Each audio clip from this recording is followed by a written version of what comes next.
And here's the real truth about momentum. And I've learned this from Floyd years ago, and he learned it from his mentor, Zig Ziglar, that it takes more effort or a greater effort to get momentum going in the first place than it does just to maintain it. If any of you ever lived or visited a farmhouse that had a pump, a well with a pump, to get the pump going, you got to prime the pump and then you really have to work hard to get it going. But once you get it going, it just takes a little bit of maintenance. So today's webinar is about how to get that momentum going and then maintain it.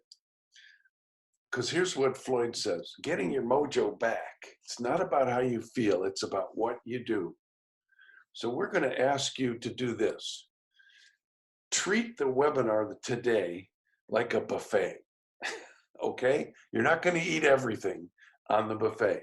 It's a buffet of techniques, or in Sweden, I think we call them a smorgasbord. So take what you want and leave what you don't.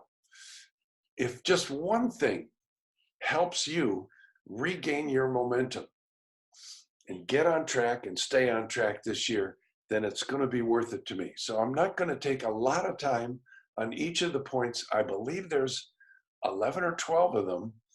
So we're not going to take any more than 24 minutes to get through all of them. So here you go. Take what you want, leave what you don't. The best ways to get your momentum going. Floyd and I have this conversation every year because it seems every year we get the same question from our students. Okay, I had a lot going for me in December and a bunch of closings, and now I want January to be a great kickoff. So here we go. Number one, stop planning. Okay, you've done your plan. If you haven't done your plan, it's too late to start planning now. Just get to work. So that's number one. You might want to write that down. It's much better if you don't have your business plan done. It's much better to do it when you're busy and you've got momentum than to do it when you're in downtime and the year's already started and momentum is what you're looking for. So that's tip number one. Stop planning now and start doing. Here's number two. Put Christmas away. I know some of you haven't taken the tree down yet. Yeah, it was a great Christmas. Was it a wonderful holiday season? But it's sometimes if you give your brain the signal, okay, Christmas is over, holiday's over, vacation's over, by putting something away, that can help you to get that momentum going. I know it's just a little thing, but sometimes the little things add up. Here's number three, tidy up. Do you know what's the hardest thing to do? Get momentum going when you got a mess in front of you. I don't mean the holidays mess. I mean the mess in your desk, in your workspace. Yeah, sometimes I have it too, but when you tidy up, and there's that wonderful book that Marie Kondo, I think, wrote, The Magic of Tidying Up. And it might not be your desk. It might be you got a mess somewhere else. And if you take a few minutes and really tidy it up, straighten it up, clean it up, get the mess, put it away somewhere, put it in a box, throw the box in the bottom of the closet. Most of that stuff you don't need and you're never going to look at again anyway, right? Tidy up, and it's easier to get started when you do. Here's the next one. Dress for success. I remember Floyd saying to me probably 42 times over the last few years when we worked together that anytime he wants to go back to work, he wants to get back and get going, he puts on a suit and a tie. That's called dress for success. Clothes make the man. Maybe you've heard that, or the woman. And if you'll take some time to pay attention to your appearance and put on the outfit that you would wear to go on the most expensive listing presentation you ever went on, that has a way of changing the brain chemistry. if you saw that wonderful TED talk about physiology begetting brain chemistry, where the Harvard professor said, when I stand like this, before I go into a presentation, it changes my brain chemistry and gets me going, makes me positive. And that's what the outer garments can do for you. If you look like you're working, if you look like you're successful, if you put on the accoutrements of success, it makes you feel better. And it's about doing that that causes the feeling that allows momentum to occur. Kind of, you get in the way of momentum and it pulls you along with it. So, dress for success. By the way, this is how you should dress on all your listing appointments, unless you're walking farmland, or a horse ranch or something. But, for suburban or urban resale, you should go looking sharp. It's almost like putting a full-length mirror at the door. And as you walk out, say, would I list with this person? Yeah, check it out. And there's no big secret about Dress for Success. The book's already been written by John Malloy. It's called Dress for Success. It's not fashion, it's research. People respond to hair that's clean and clothing that's tailored, to shoes that are shined, to nails that are clean. Some of you have beards, I know, that's okay. If it's your thing. But what would you do if you're going on a multi-million-dollar listing appointment? How would you look? Yep, dress for success, and you'll get in the way of success coming toward you. Here's the next one. Go to the office, wherever your office happens to be. Yeah, trying to get momentum going in the living room is way harder than getting momentum going by saying, okay, I'm going to work. Now, you might have a home office, and that's where you work. Well, if you've tidied it up and it looks like an office, that's how you get momentum back. Go to the office. The first program Floyd created that for 20 years ran from 1980 to 2000.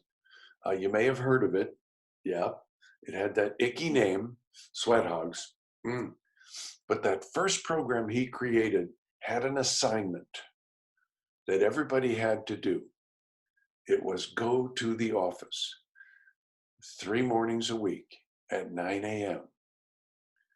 Now, for a lot of companies, if you go to the office at 9 a.m., you'll be the only person there.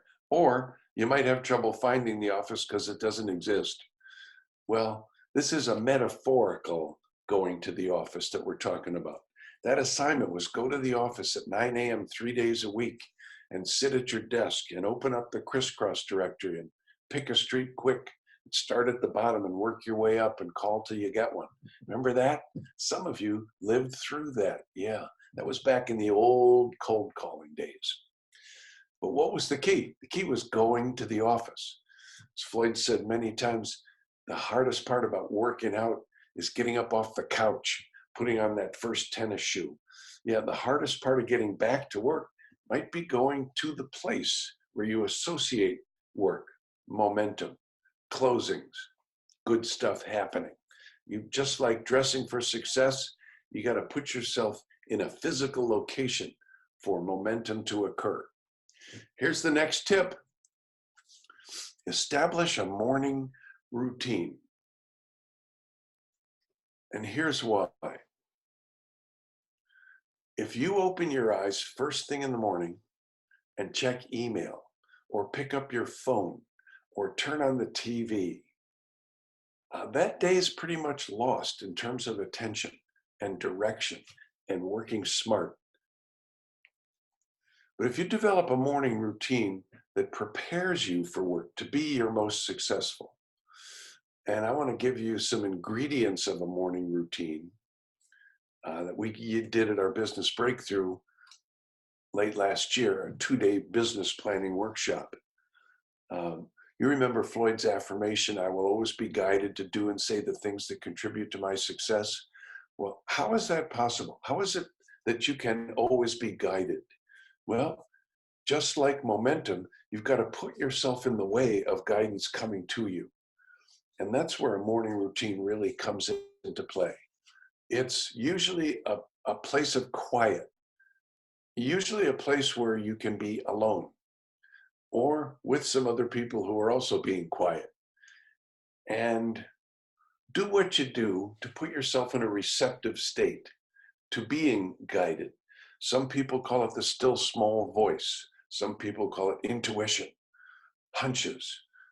Some people pray. Some people meditate. Some people just close their eyes and sit quietly and do nothing and let it come to you. Best ideas come to me first thing in the morning, in my morning routine, because the morning routine prepares you to be in a state to go to work, in a state where you can grab a hold of momentum and let it pull you along. It's preparing you to work. See, if you open your eyes and work is already happening, you're working on somebody else's agenda, not your agenda.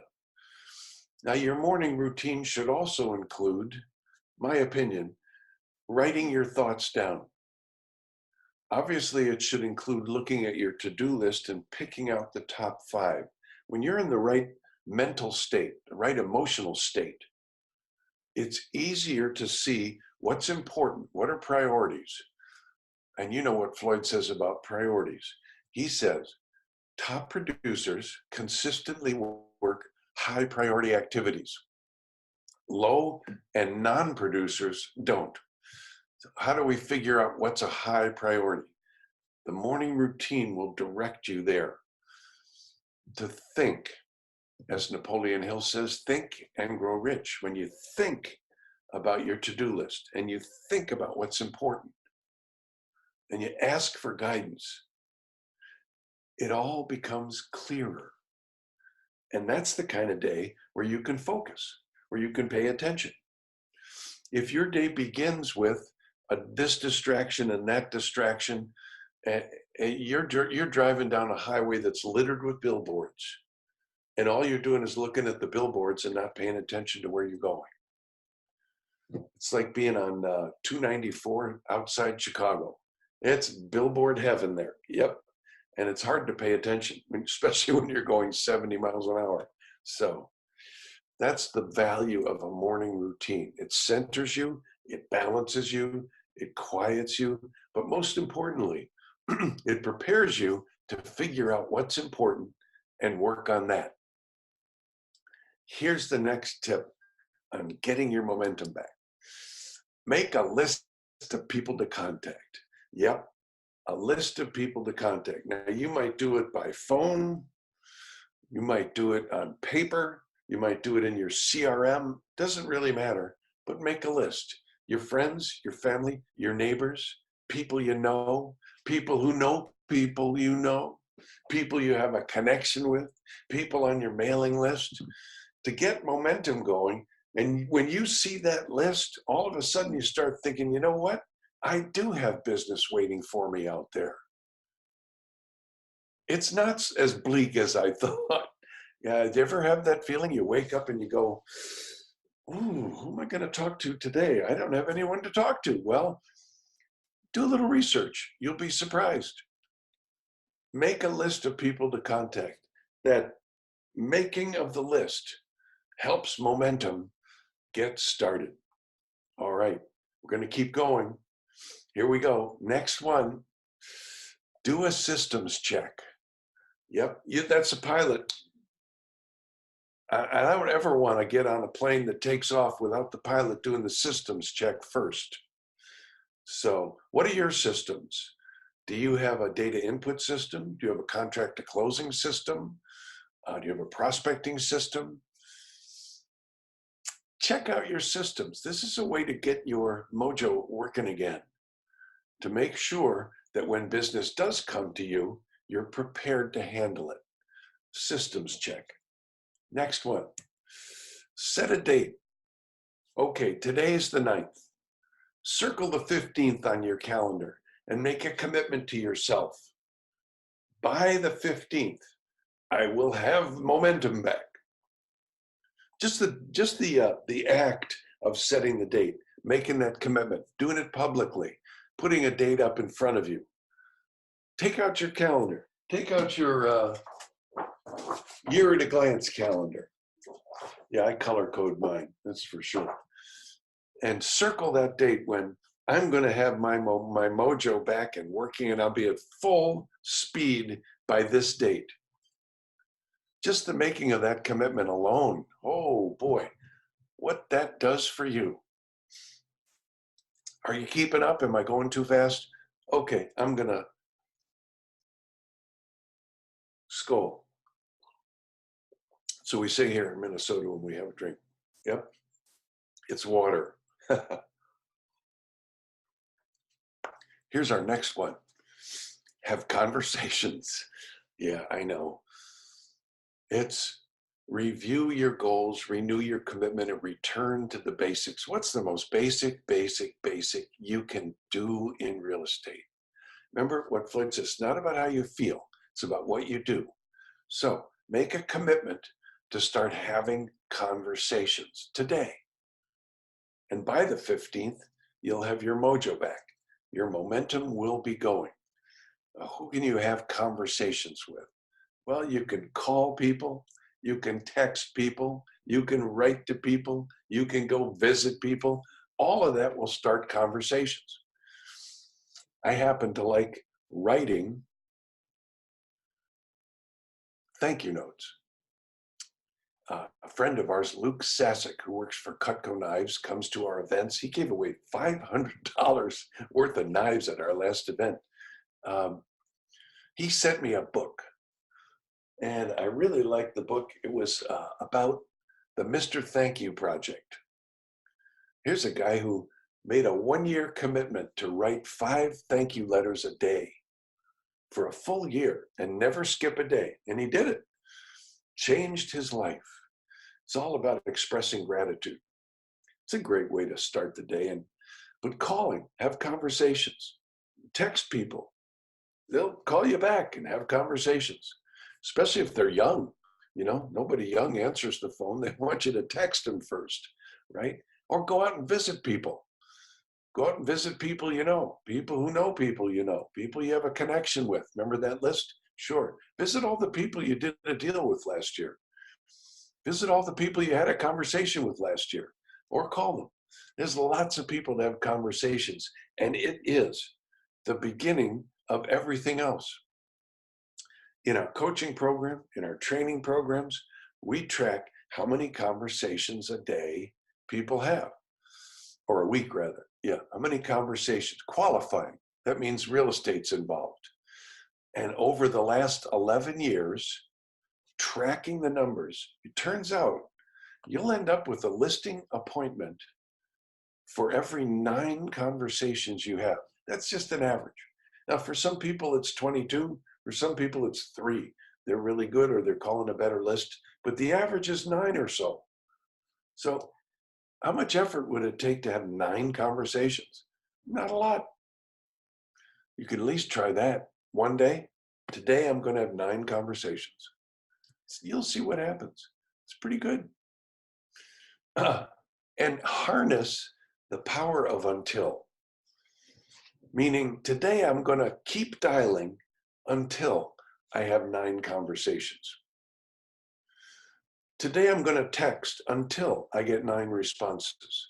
Today I'm going to go knock on 9 doors until I have 9 conversations. And when you make that word until part of your vocabulary, part of your work ethic, part of your direction, there's a lot of magic and power there. And momentum is all about harnessing that power, the power of until. Here we go. Next, talk to people in your book of business. You know, your 200 best referral sources. I heard this last Friday. Every time I feel slow, I go back to my book of business. I contact those people and they get me going. Yep, even just to say hello, to say thank you.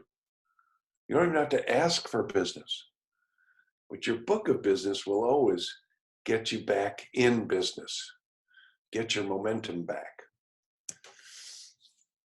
You can also call expired listings. And I want to put this on the table because I've seen firsthand when people commit to an expired listing campaign, magic happens, momentum happens. Now, I have one coaching student. Now, I heard this last Friday on December 30th, 31st, and January 1st in his market. 260 listings expired in those 3 days. 200 out of 2,400 in their whole multiple listing system. 260. That's a lot of prospects that you can contact.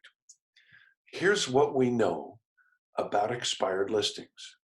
That first of all, 90% of the agents won't make a first contact with an expired, whether it's sending a letter, knocking on their door, calling. 90% of the agents won't. Here's what else we know. Of the 10% who make the first contact, 90% won't make the second contact, which means only 1% go beyond the second contact. And the truth in sales, as you know, is that most sales are made after the fourth contact. So what am I trying to say to you? If you want your momentum back, you have no competition. None. If you're willing to make contacts, to have conversations. And there's plenty of those people to talk to. I'm going to keep going. When all else fails, here's one secret that never fails to work. Are you ready for this? I hope so. Because if you forget everything else I've said today, but you remember this one secret, oh my gosh, the great things that'll happen for you. It's called 5-90-10.